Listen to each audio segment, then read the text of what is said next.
Hi everyone, this is Sherry Clark, and welcome to Courage to Be Seen. This show's for anyone who longs to take charge of their life, to create more success, accomplish their dreams, and to live in inspiring ways to be powerfully visible and visibly powerful. I will be sharing stories with you from my own career and experiences, from leading engineering teams for the last 20 years, and also from interactions I have been blessed to have with people I've met from around the world. I want to give you the tools, techniques, strategies, and inspiration so you can be the best you. You can achieve the success you desire, personally and professionally. Being authentic, confident, and empowered are the keys to success and the life that you want. You can have the courage to be seen.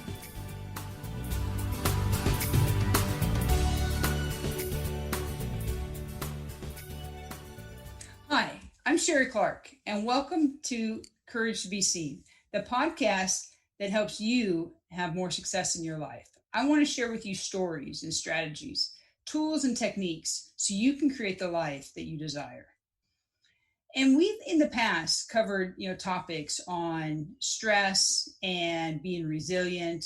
And if you've missed those episodes, I encourage you to, you can find them either on my website, couragetobeseen.com, or on your favorite podcast provider. You can have find my old episodes. And I encourage you to listen to them because it is important that we deal with the stress and be resilient, in our lives.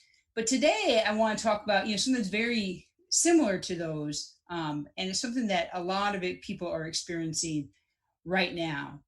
And that is work from home burnout.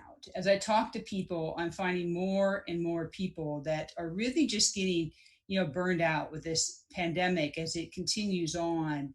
And even if they're not working full-time from home, a lot of these concepts and topics still probably relate to you. Personally, I do go into the office once or twice a week, so I can't say I'm completely from home. But, as I was putting this episode together and doing some research, it still hit home. So if you're working out of the house or, working from home, I think you'll find that we all are experiencing a lot of burnout right now. In fact, that there's reports that are saying 69% of employees right now are experiencing high levels of burnout. And this is 20% higher than it was just a couple months ago when they were surveying employees. So that's pretty scary to think of. Over 2/3 of the people that you could talk to, meet, interact with, your coworkers, your neighbors, are experiencing high levels of burnout. And the other thing that is very interesting with it is 55% of employees are saying because of burnout, they've been considered quitting their jobs, finding a different job, making a career change. And so if we don't do something to help out employees, to help out each other, to deal with the burnout that we're feeling ourselves, I think we're going to have, just a lot of mental issues. And so it's a very important topic that I want to share with you today. And so, you're thinking, okay, how would you know if I'm having burnout, or how would I know if somebody's having burnout? So let's start with, you think of, well, maybe you're doing okay. When you're on the phone with your teammates, with other employers, with your friends, listen to what they say. And are you hearing any changes just in their comments, in their demeanor? We've all been working from home or working in somewhat remote instances now for quite a while, that you should be able to tell if there's been some change. And then think about yourself. Is this what you're feeling is just normal stress, or has it gotten beyond more of the normal kind of just stress you have from work? Some of the people are saying, they feel hopelessness. That's a common thing. You also feel a lot more pessimistic. Maybe someone typically has been, quite an optimistic person. And if they're seeing a lot of pessimistic comments, they're probably experiencing some levels of burnout. Other things that people say when they have a lot of burnout, they feel like it doesn't matter what they do because people aren't going to appreciate it. They're starting to see this kind of more depression set in. You can feel like it's Groundhog Day. Every day is the exact same, that there's no difference from one day to the next. You don't know what day it is. You can't tell if it's Monday or Thursday or Saturday. Fatigue, exhaustion. Are you having trouble sleeping? Sometimes when you have a lot of burnout, as much as you think you're tired, you should sleep better. But the reality is you have trouble sleeping. And then the last thing I'd say, if you're wondering if someone's having burnout or yourself are experiencing it, you actually are like finding ways to avoid the work. Just find little things at work to put off, or at home to put off, so you don't have to do the work, or you just don't engage in it the way that you normally do.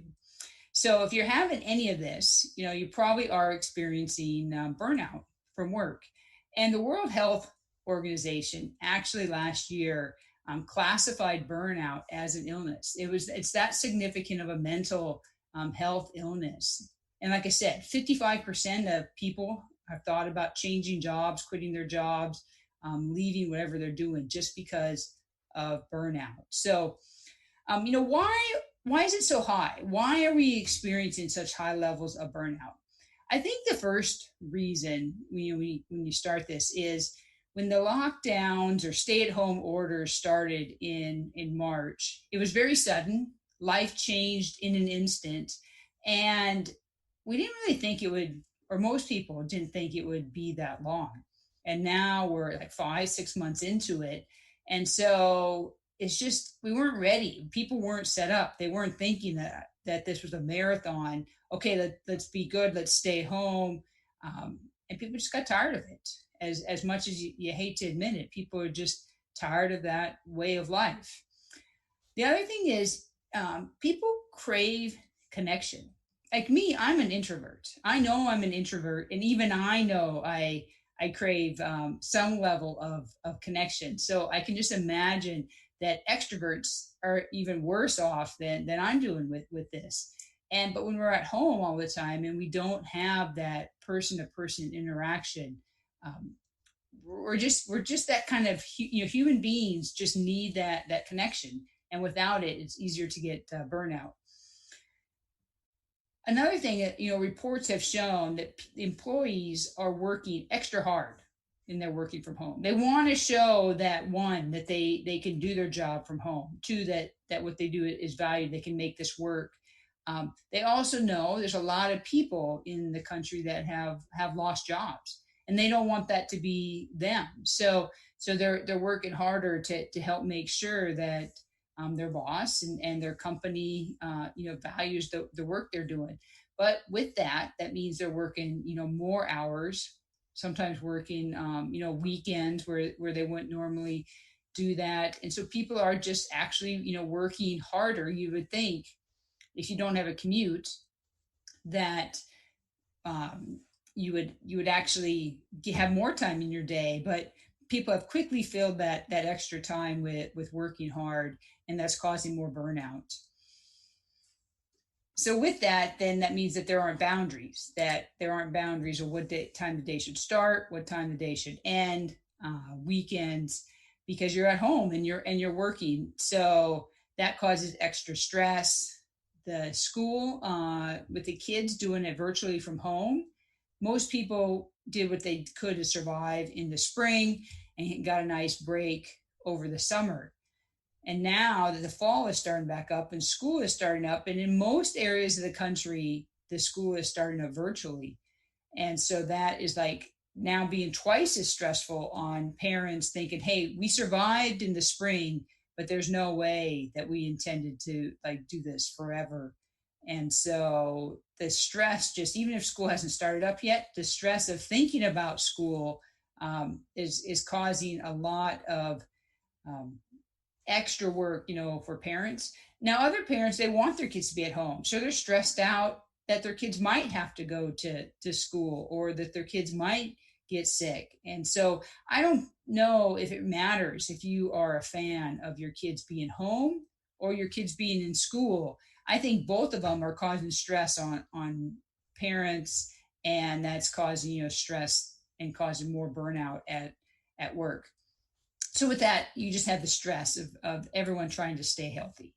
and your whole family trying to stay healthy, and always be thinking about that of like, is it okay to go to the grocery store? Is it okay to go to restaurants? What can we do? What can't we do? If you also have young kids, not every place has daycare open, and so that's causing more, worker burnout, trying to fit in work around taking care of kids. Kids can be bored, and then they're interrupting your meetings. I think we've all had at least one Zoom call where a kid has came in, while you're talking on camera, or Microsoft Teams or Slack or whatever you and your company uses. But you get interrupted at some point or another from a kid in a meeting that was not intended. In June, I was talking with some of my coworkers, and I was saying I was actually getting awfully tired, and then one of them asked me a question. They said, "Sherry, when was the last day that you took off from work?" And I had to sit there and think, I'm not really sure when was the last time I took a day off from work, because we were working from home and there wasn't really anything we could travel to go do. I wasn't really thinking about taking a day off. And they said, exactly. That's why you're so tired. Normally, you would have taken at least a day off sometime in the last few months. And instead, you're working every day. So not taking vacation is causing additional burnout, especially because normally almost everybody takes at least some vacation over the summer. That Another thing that is causing extra burnout is most of the things that we would do to kind of relieve ourselves from some of the stress just isn't there. It's just not options. Or if you're doing it, you're doing it in a stressful environment. So simple things like shopping, entertainment, going to the movies, going to a concert, it's just not part of our everyday life anymore. So a lot of the times the stores are open, but you kind of rush in, grab a few things, and get back out. It's not the stress reliever that it usually was. The last things I think that causes so much burnout is one, there's no end in sight, right? We don't know when this is going to be, and when you can't plan, I think that's hard for people. So they have no control. There's just this lack of control of what's going on, and I've had a lot of conversations with my college son about that, especially as preparing him to go back to school, and we don't know exactly what's going to happen with college swimming or the Olympic trials next year, and just trying to help him cope with, hey, we just have to adapt, whatever that is. We can't control it, so it is what it is, and we'll do as best we can. Just know what your goals are and keep working towards them. And then I think the last thing that causes a lot of the burnout is just people are concerned about financial insecurity. They don't know if their job is secure. They don't know if their retirement accounts they put money in a way is secure, what's going on with the markets. And so that just adds to the stress, and then that adds to the burnout. But luckily, there are things that you can do to help with this. It's not, that yes, you might be working from home for a while. Some companies have said plan on working from home through the end of the year. Other companies are saying, probably mid next year before they really bring people back. Some companies have said, you know what, we're going to let people work from home forever. That's what they want.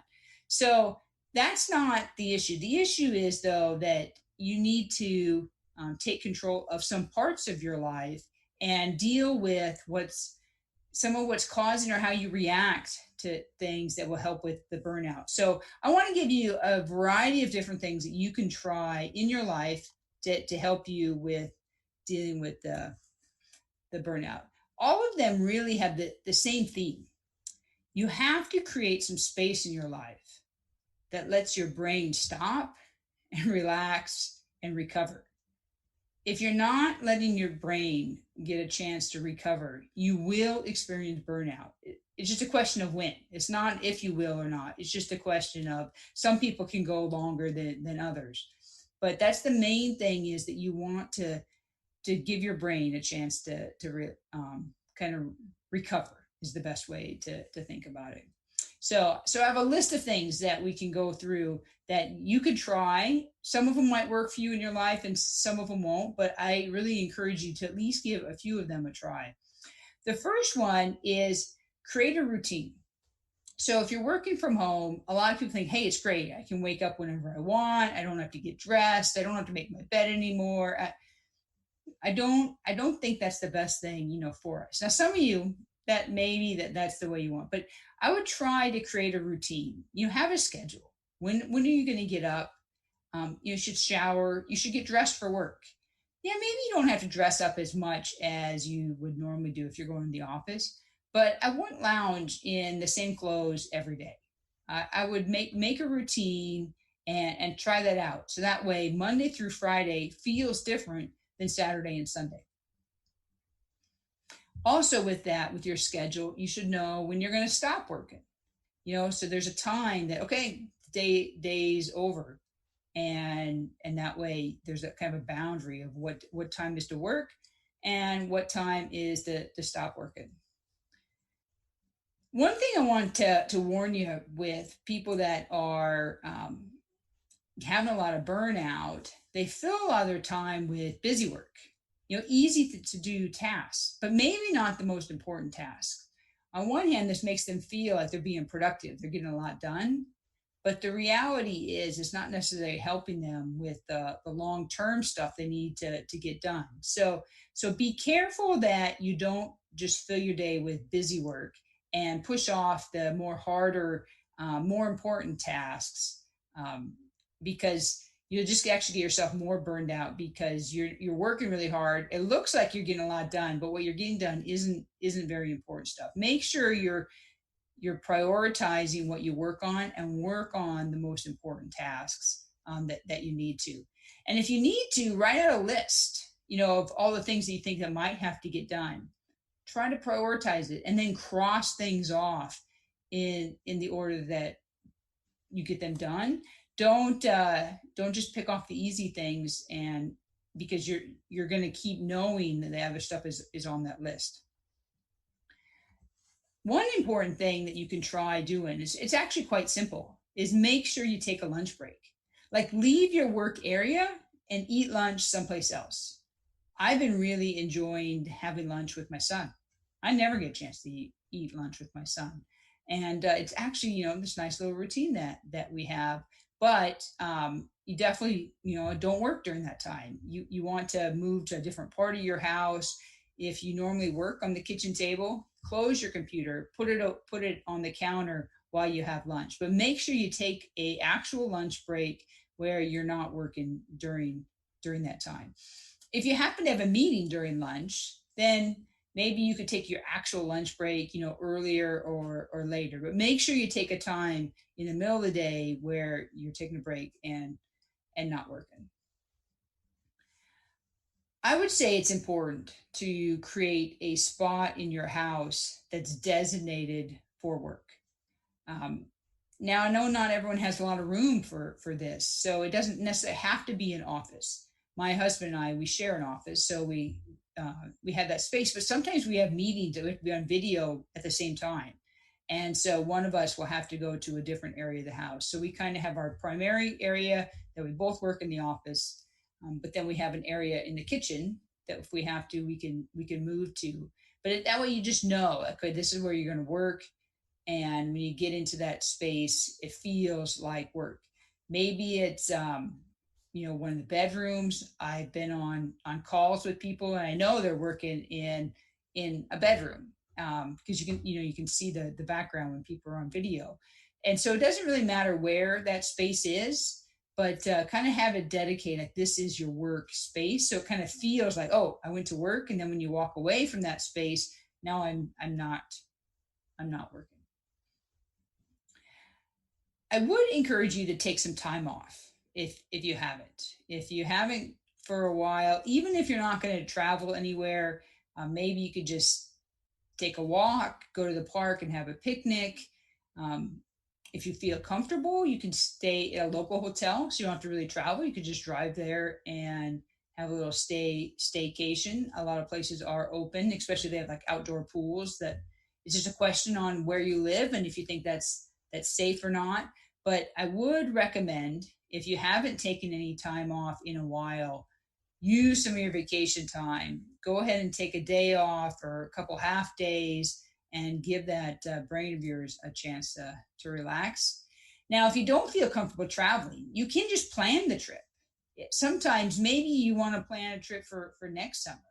And it's amazing just looking forward to a trip, how enjoyable that is. And in reality, some of the benefits of a vacation, planning it is as beneficial to you as is actually going on the trip.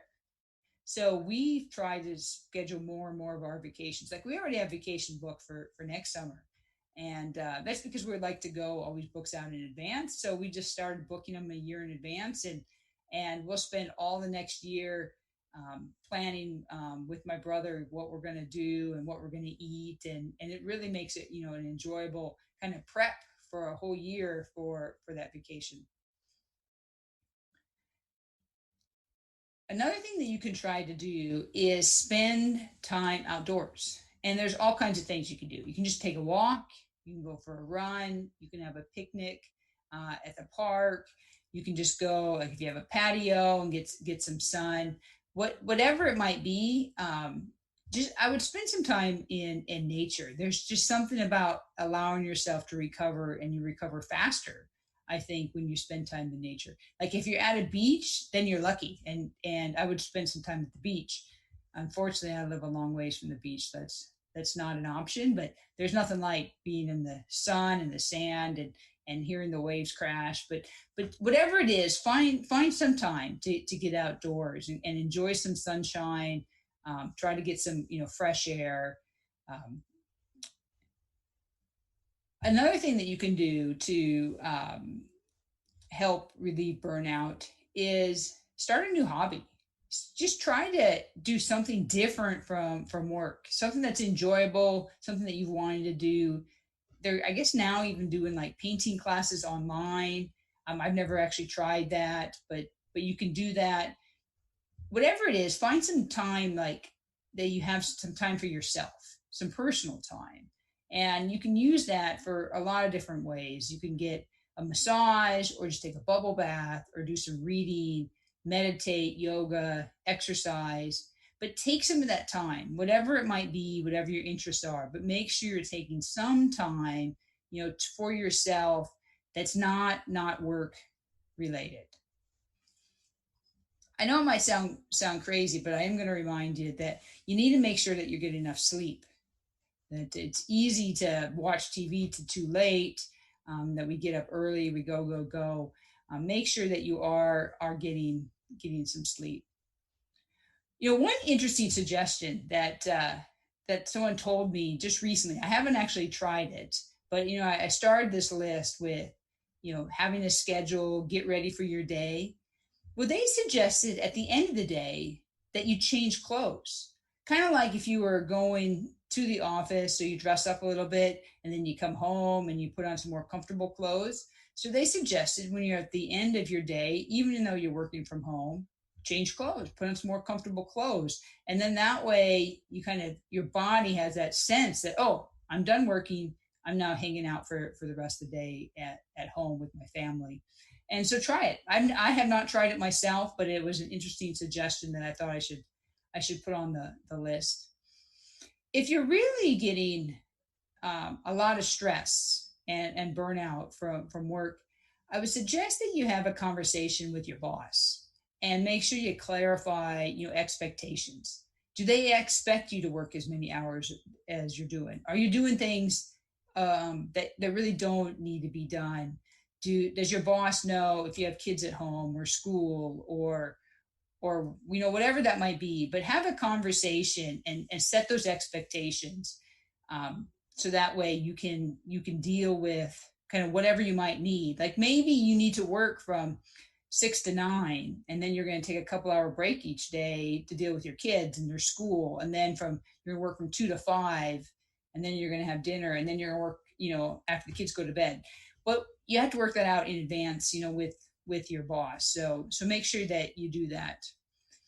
Another way to relieve stress is a lot is being done on video, and a lot of people don't like to be on video. So I would say take a look around your house and make sure the area that you're working is appropriate for video, that you're dressed like you want to be on video, whatever's in the background. Granted, now with a lot of the cameras and stuff, you don't actually have to show your background. You can blur it out, or you can replace it with a different background. But that way it takes that stress away, because you can connect better with people when you're on video. So think in advance and prepare in advance, so you can just take that stress away.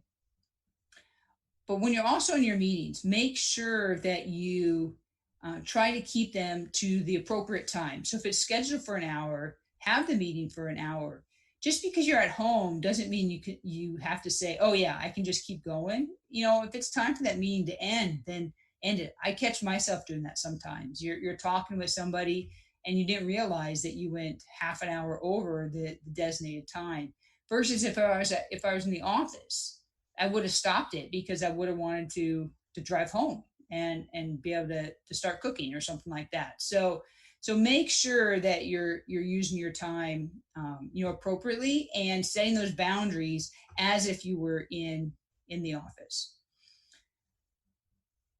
Have a remote work accountability partner. So talk with somebody else that's working remotely, and help make sure that you're keeping each other accountable to having those boundaries, that you're taking care of yourself, that you touch base on a regular. Maybe some people weekly is good. Some people might need a daily 5-minute talk with somebody, but have an accountability partner, just like you would for any of your other goals and objectives. The last couple of things I'm going to leave you with is, one, don't work on the weekends if you don't have to. Set that boundary, use some of that time for yourself. The second thing is, at the end of the day, whenever you decide whatever that time is that you're done working, make sure you close your laptop. Use that as a signal that, oh, I'm done working, and I'm not going to open my laptop up again until the next day. And so don't be constantly, just checking my email because I'm home. Really have an end to your day. Try to simulate, this is like my driving home. And then the last thing is, if you're really having problems, I do recommend that you look into therapy.